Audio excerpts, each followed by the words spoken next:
Okay. Okay, guys, so we had to wait until later in the day. Hey, I'm gonna capture behavior to do this walking lesson.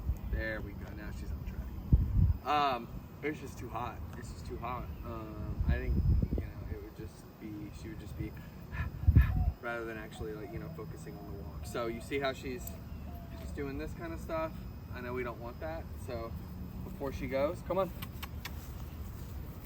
Now I'm gonna do this with no treats.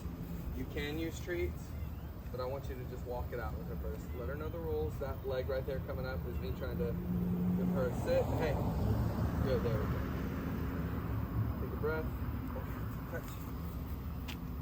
Okay. So this works with her. You can look at other loose leash walking videos that I have and really notice that each dog is different. Hey, sit. Okay, let's go. So let's do those fundamentals. So notice how she tried to go behind me. This leg tells her no. So this leg, either one, but trying to get over. So notice she's gonna pull a little bit, but we got the eye contact. Oh yeah, I said we were gonna walk that way. We went this way. No big deal. But I want you to clip it on the front. Really get her a rough wear harness. I'll show you what it looks like at some point during her board and train. But what I want her to do is I want you to be able to clip it on the front so you can do this right here. So she's a little pumped. This is like kind of honestly the time they are most pumped during the day. So it might be a good chance to get some good behaviors. But this right here is fine. I don't mind when dogs sniff on walks, but I like to just be moving.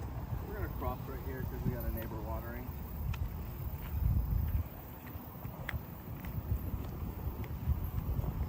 So this is basically loose leash. So you can test her like this. Just go loose, like that. That's basically loose leash. So let's put these fundamentals in place. Hey, she's in our box. Remember that. We're gonna do a let's go.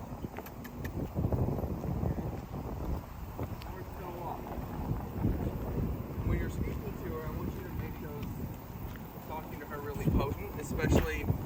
There's a couple ways you can do it, especially because she is so confident she doesn't really have a problem. So you're gonna really want to make like what you're telling her to do.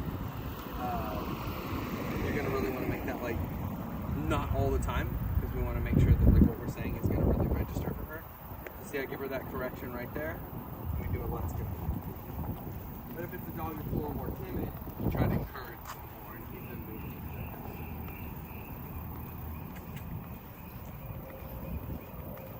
Good girl. And it's just really about these like simple directions that I give her every day on walks. Come on. You can stop. You can ask her for a sit. Let's go. You don't have to. I just want to show you she can. So you can also like sit at streets. Maybe just stop.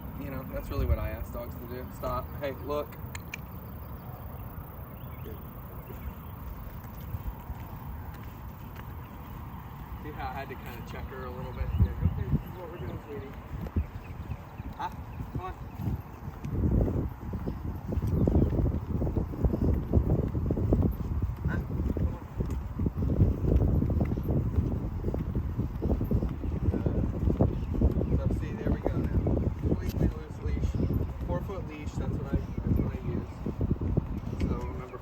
One, keeping the box, keeping the right leg, making sure she doesn't go that way.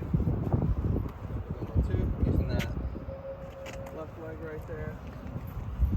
If she gets too far ahead. Hey, touch. Good. She comes back with the touch.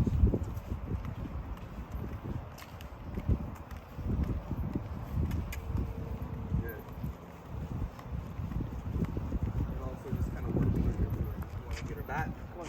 You can use that as well. But she's pretty soft, she's pretty gentle. So I'm not really doing a ton of, like tension like I have to with some dogs. I'm like really holding them. Come on, good girl. See, I wanted to focus on that, and the reason why it's like, you know, Erica and I, she's holding the phone right now, we like to go on walks together after dinner. And, you know, we try not to have our phones out. You know, we're not going to be on our phones because we want to be able to enjoy the conversation, we want to be able to enjoy looking around and just enjoy being with each other. And that's kind of what it is with dogs as well. We don't want her to just be completely focused on what the smells are around here. We want her to be focused on just walking, waiting for communication, and waiting to just like enjoy the walks. Now, when I'm walking dogs on my own, I definitely have my phone and listen to podcasts and stuff. But, you know, the point is, we want her to be ready to receive communication. Hey. There we go, I got it down. This is her sit command, like this. And so I was doing this.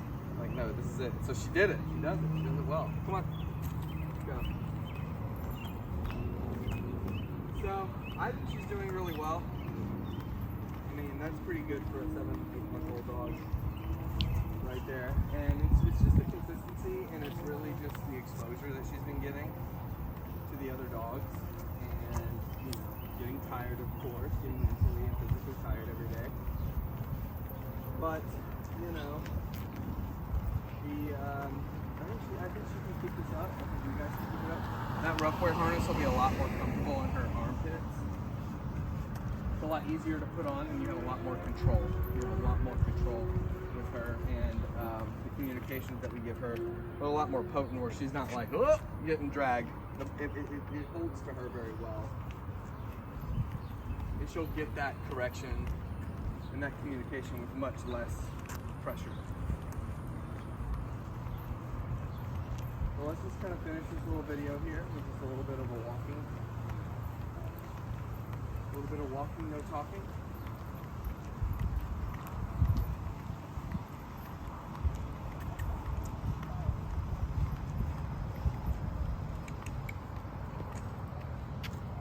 But you can let her sniff if she needs to potty or something like that. She's kind of running around outside. I don't think she really needs to. Let's go. Come on.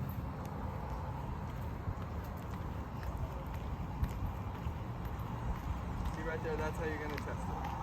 She gets a little bit ahead. Okay, we're about to end, but the world gives us a training on it.